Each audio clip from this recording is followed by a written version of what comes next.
This is another episode of Bible Word Spotlight, here to give you a broader perspective on words in the Bible. In this lesson, we will feature the word children. Now, in the research that I've done so far, I haven't really found any Hebrew word that describes children. Now, when we think of the word children, we think of boys and girls coming together. But during our history, back in the history of the Israelites, when the boy reached a certain age and the girl reached a certain age, they were separated. There was that separation, as you will see in the Hebrew.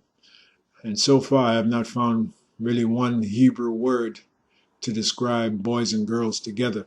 As a matter of fact, that word children, I did find some research years ago, and I haven't been able to find it, that the word children or the word child is actually a Babylonian word. So that concept of lumping boys and girls together really goes back to the Babylonian Empire, which we know Esau is the modern day version of the Babylonian Empire. You know, when Esau has his schools and he lumps the children together, the boys and girls, that's really an abomination because, you know, girls are different from boys, obviously, and they were never meant to really grow up together. You know, a girl has her way, her manner, and a boy has his way, his manner. And by the way, the girl is really effeminate, which means no faith, and the boy is masculine. You know, faith really goes back to the man, really goes back to the boy. You know, we read the stories of King David, like when he was a boy, he had faith. Yahushua, when he was a boy, he had faith. But very rare do you read when a little girl having faith. You know, it's just not in women to have faith. As a matter of fact, the word effeminate, it goes back to the Latin meaning no faith, faithless. You know, so that word children, in reality, in Hebrew, really doesn't exist. Just like certain words don't exist in the Hebrew, such as maybe. You know, that's another English word that just does not exist in the Hebrew language. Maybe. So let's go into the lesson and show you why I came to that conclusion. Like I said, so far, the research I've done, I haven't found a Hebrew word for children.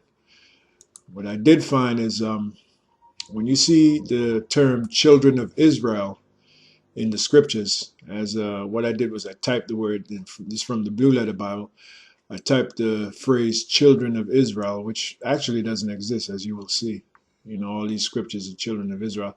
We can pick any random one of these scriptures and it'll say basically the same thing, which is, as a matter of fact, let's take a look at this scripture here, Exodus 2:25. And the power, when the Most High looked upon the children of Israel, and the Most High had respect unto them. Now, you see that word children, you're thinking of girls and boys together, right? Well, let's click and let's go into the Hebrew first. Let me show you the scripture. You see it right here. Now, if we go into the Hebrew now, you will see the word children is not there. All right. As a matter of fact, here's the Hebrew here. Wa ya ra'ah alahayim af banya yashra Allah. Wa ya dai alahayim. Now, if you look here, you'll see the word banya, right? Banya yashra Allah. That's in the Hebrew. And what does banya mean? Does it mean boys and girls? Well, let's see. Banya, my, ya means my, ban, it is right here. And the so-called Jews say ben. So for the word children, they have bun, but does the word bun mean boy and girl? Well, let's see.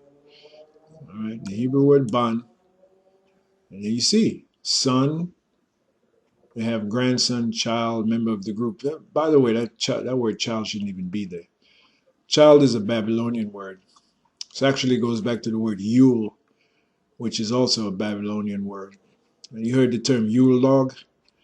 Well, Yule log, the logs of fire, that's where they sacrifice their children. And that's another reason not to worship Christmas, because the term Yule log goes back to Christmas, because around that time children are sacrificed. But in actuality, sons were sacrificed. And that's what the word Ban means, it means son. There's really no such word as child or children. The word there is son. See? So if we go back to the scripture for the term children of Israel, go back to Exodus 2 and 25, and the Most High looked upon the children of Israel. For the term children of Israel, it really should say sons of Israel. You see right here in the Hebrew, Banya. Ban means son. Sons of Israel. That's what it really should say. And that also shows you that the Most High's flock of his pasture is men. He deals with the boys, which turns into sons. You know, he deals with the male aspect of, the family. If you go in Ezekiel 34 and 31, and ye my flock, the flock of my pasture are men, and I am your power, saith the Lord power. I'm not saying that every now and then the Lord don't deal with the women, but mostly the Lord Yahweh Shem Yahushai deals with the men, deals with the sons. That is why when you look up the term, if we go back to the multitude of scriptures here, with the phrase children of Israel, pretty much in every scripture that you look up, children of Israel, you will not see the word children there. You will see the word son, ban Yashra Allah, sons of Israel. You know? Well, let's get rid of that. Sons of Israel. And that's true for pretty much every scripture that I looked up for children of Israel. The word there is really sons of Israel. All right. And I showed you why, because the flock of the Most High's pasture is men. Now, where there was the word children, such as in the book of Genesis 30 and 26. Now, this is dealing with Jacob and Laban. Laban being the uncle to Jacob. And Jacob used to serve Laban as a worker. And when Jacob finally had enough substance, he wanted to break free of Laban. So he wanted his children. So let's pick it up from here. Genesis 30 and 25. And it came to pass when Rachel had borne Joseph, that Jacob said unto Laban, send me away, that I may go unto mine own place and to my country. Give me my wives and my children. So obviously this includes boys as well as girls, for whom I have served thee, and let me go, for thou knowest my service which I have done thee.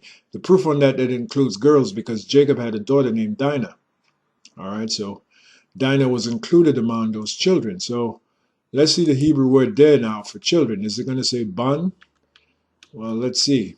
You know, in the interest of time, we're just going to go right to the word. You know, I would like to read the whole Hebrew phrase, but, you know, we're a little pressed for time.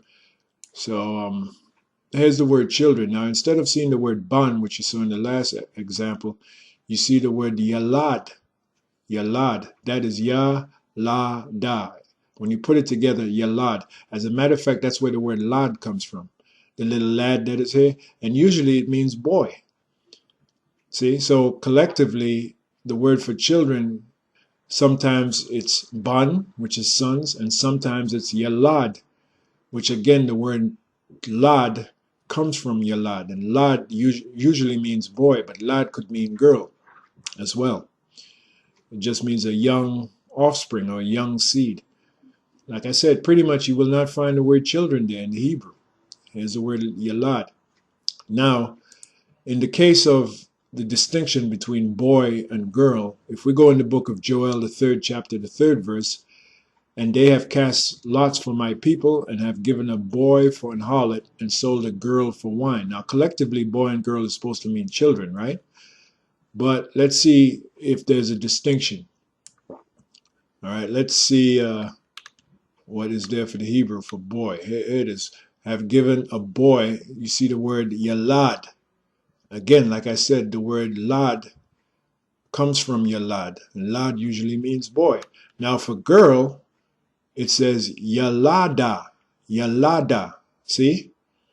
Again, there's no such word as children. It's either yalad or yalada, because there's always that distinction. There's always that separation. The combination of boys and girls together is really an abomination. Even back in the history, Esau used to have separate schools. He'd have schools for the girls Going back to England, I know back in England they had that. They had schools for the girls and they had schools for the boys, because the boys are not as the same as girls. They're two different sexes, and they have two different manner, two different characteristics. As a matter of fact, when a girl turns 12, she has a period. When a boy turns 12, he doesn't have a period. There's the difference right there. But in this society, they'll sell you that ideology that boys and girls are the same. No, they're not. You know, that's why when boys were little and they used to play, and anytime a girl came in the mix, they'd end up fighting, because there's that two different spirits. But again, you see the Hebrew word for boy is yalad. The Hebrew word for girl is yalada. Yalada. So there's that distinction. Again, so far I have not found any Hebrew word for children. All right. As a matter of fact, like I said, I was looking feverishly for the origin of the word child, which I know years ago I had found that resource, that document, which states that the word child really goes back to the Babylonians, from the Babylonian word Hul, but I couldn't find it to show you brothers. So maybe you brothers out there can do some research on the word children and see what you come up with. But pretty much that's the deal. Wherever you see the word children or the phrase children of Israel, it's really sons of Israel. Why? Because the flock of the Most High's pasture is men, as I showed you here. Now, where the word children, which applies to boys and girls, you'll see the word yalada, or yalad. I'm sorry, yalad, which usually means boy, because the word lad usually means boy, but it could mean girl as well. But so far, the distinction is for boy yalad and for girl yalada. And pretty much where I've seen the word children, which implies both boys and girls, in the scripture, in certain scriptures, you'll see the word yalade. That's the word they use.